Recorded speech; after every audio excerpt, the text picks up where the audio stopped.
Today we're going to be going over daily biases and how to actually determine your daily bias on the day, because a lot of the time price could be showing you reason for it to go higher, and it could be also show you reason for it to go lower, and you could be stuck between two minds. I'm going to show you how to actually figure this out and how to make your mind up on the day. Alright, so we're on FX replay right now. We're going to get straight into this.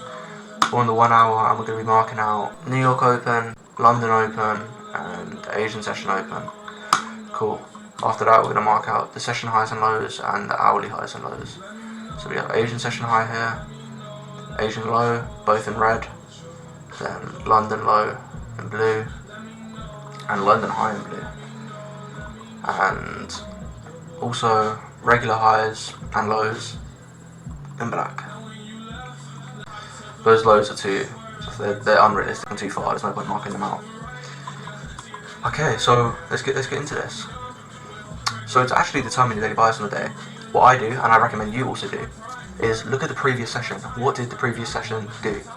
Okay, the previous session could do three things, and we can have three biases on the day. The first one is previous session consolidation, new session manipulation reversal, and the next one is previous session manipulation, new session reversal, or previous session manipulation plus reversal in the same session, New York continuation, or new session continuation. It applies to all sessions, but for us we're looking at New York and London. So we're trading New York session, so we're going to be looking at what did London session do. Okay, London session opened here and it came down and took out Asian session lows. And what did it do after it took Asian session lows out? It swept liquidity and came all the way up to Asian session highs, right? So London Open manipulated Asian lows and then came up and manipulated Asian highs.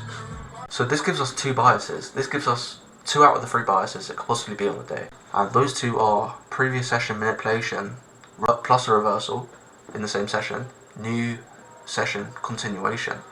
So New York could either continue this move, or it could be a previous session manipulation, new session reversal, because price came down, took out Asian lows and reversed in the same session, so New York could continue this move, or it could be the fact that London took out Asian highs and could be reversing for New York session. Hope that's clear. I know I repeated myself, but I just wanted to be clear.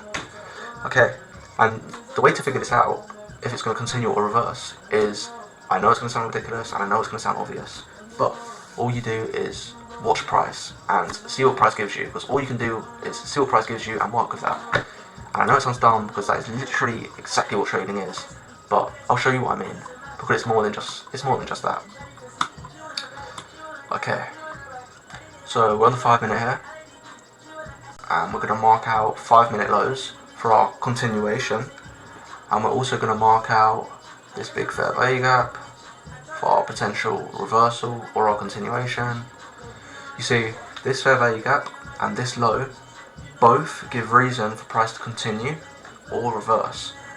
And what I mean by that is, if price comes down and sweeps 5 minute lows and then goes up, such as a break of structure to the upside, it could possibly be continuing. If price breaks structure from this low and inverses this gap, for instance, it could give us strong reason for it to reverse. Let's just press play here and I'll show you what I mean. So let's watch price. It's now New York Open. We want to watch these 5 minute lows and watch this fair value gap. Okay. Price made more 5 minute lows, so let's mark them out for our potential break of structure, or our potential continuation, or our manipulation. Okay, so we still got these 5 minute lows, this imbalance, and these 5 minute lows. Let's continue watching.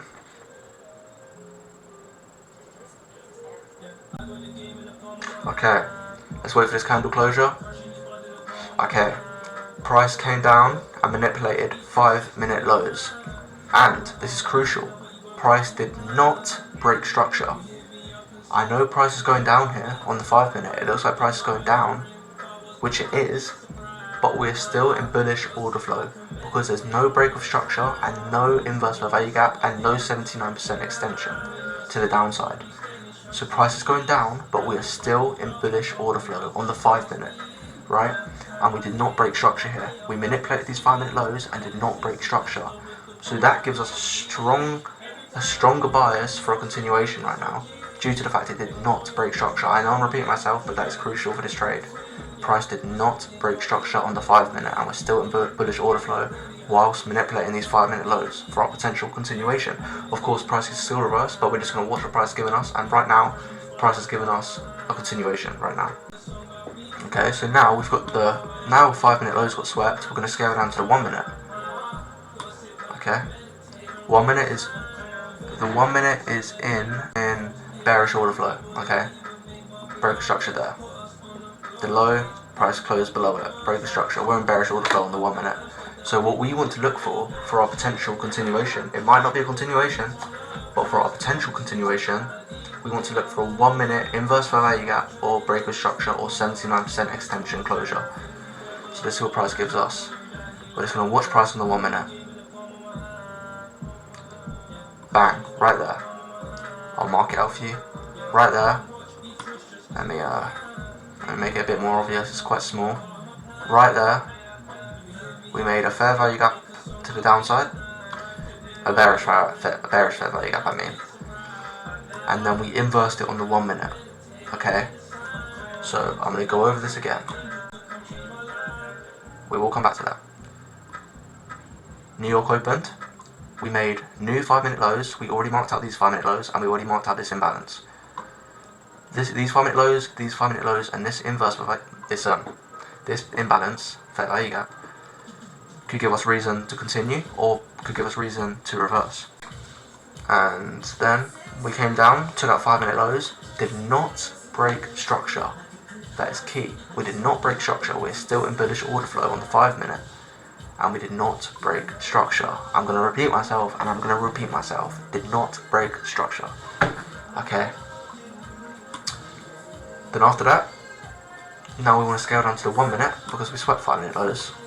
We want to scale down to the 1 minute and look for any low time frame confirmation that we want to go higher. Bang, inverse value gap. For me, that is my entry. Right there, after candle closure, stop loss below the sweep, targeting our targets with marked out like that. Okay. We will press play in 1 second. I also want to explain something else. Another key thing is that during the 1:30 mark, around this time, during the 1:20 to 1:30 mark, that is the time that price will usually manipulate a low, a high, or anything, and then make its move. Around 1:30, price usually manipulates and then makes its move. So what does that tell us? That tells us if price was down here, inversing this gap, it could very, very, very well be reversing downwards down here, due to the fact it's the time that price makes its move, the 1:30 mark. And I know we didn't talk about this, but for another example, price could be up here around the 1:30 mark and take out these highs and then reverse, right?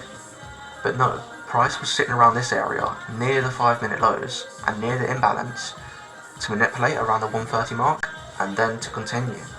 Well, I'm not sure if it's going to continue yet, but we're going to see. I'm confident it will. Okay, I hope that makes sense. The 1:30 mark is usually the manipulation time, so depending on where price is in the markets, if it's down here, it could be going lower. If it's around here, it could be manipulating to go higher. If it's around here, it could be manipulating to go lower, to reverse. I hope that makes sense. I can make a video on that if you'd like me to. Just comment and let me know. So the key things so far to this trade, I'm going to repeat myself again, and I'm going to talk to you like you're in nursery because I want this to get in your head. These are the key things. There's no break of structure. We're still in bullish order flow. We manipulated the 5 minute lows. Bang. And we were around here during the 30 minute manipulation stage. Cool. So now we had our inverse value gap in the 1 minute. This is our entry. And let's see what price wants to do. yeah, so I'll talk about that later, what I'm about to talk about.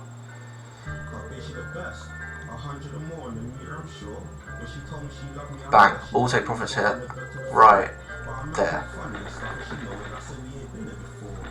Tell me this shit doesn't work. Tell me this shit does not work.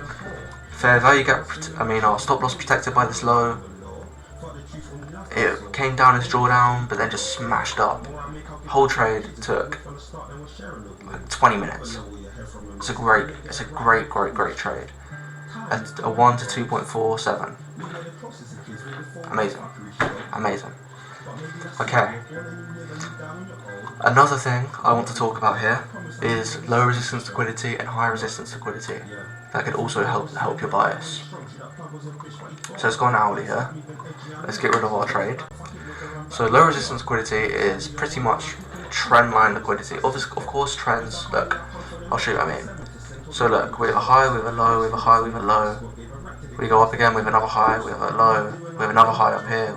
So pretty much low resistance liquidity comes during trend line, highs and lows. So there's stacks and stacks of highs up here. As you can see, all together, stacks and stacks of highs. So that's low resistance liquidity, stacks and stacks of highs pretty much. And as you can see, so that's an example of buy side, low resistance liquidity, these highs, these highs, these highs. I hope this is making sense. That was a terrible explanation. And then for sell side, lows, I don't know why I did that, it's just lows.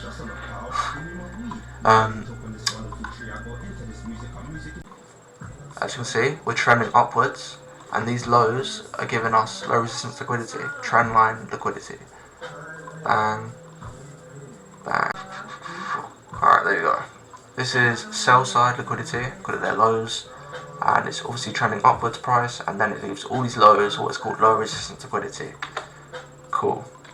And low resistance liquidity is a great target for price, because price likes to target low resistance liquidity. It's like a magnet. And then high resistance liquidity is the opposite. This is a great example actually. High resistance liquidity is liquidity that's already been swept, right? So for example, let me get rid of this. I can, if you want another video, I can go into this way deeper and explain it way better, because I'm explaining this absolutely stupidly. So just let me know, and I'll actually take it serious. So this is high resistance liquidity. There's of course a low here. There's a low here. Price comes down and sweeps the low, and then goes up, and then sweeps liquidity. So liquidity has already been swept here, and that makes this high resistance liquidity. This low is high resistance liquidity, because liquidity has already been swept. These highs liquidity has not been swept, right? This liquidity has been swept, making it high resistance. These haven't, making it low resistance. For another example, this high is high resistance.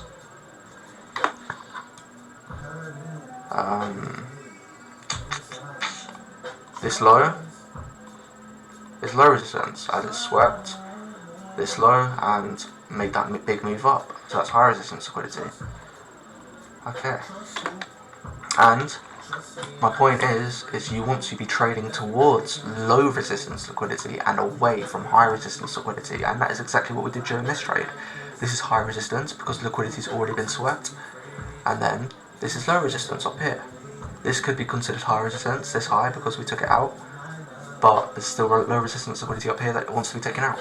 I hope that makes sense. I'm talking quite fast here and I'm not going into crazy depth, but I hope that makes somewhat sense. So my point is, try and trade away from high resistance and towards low resistance, and that can help you figure out your daily bias also. So yeah, the key things I take away from this is watch price and how I went over that break, how it didn't break, and then how I went over around the 130 mark, the manipulation mark. It was down here to manipulate and then to go higher, and how I spoke about low resistance liquidity and high resistance liquidity. And yeah.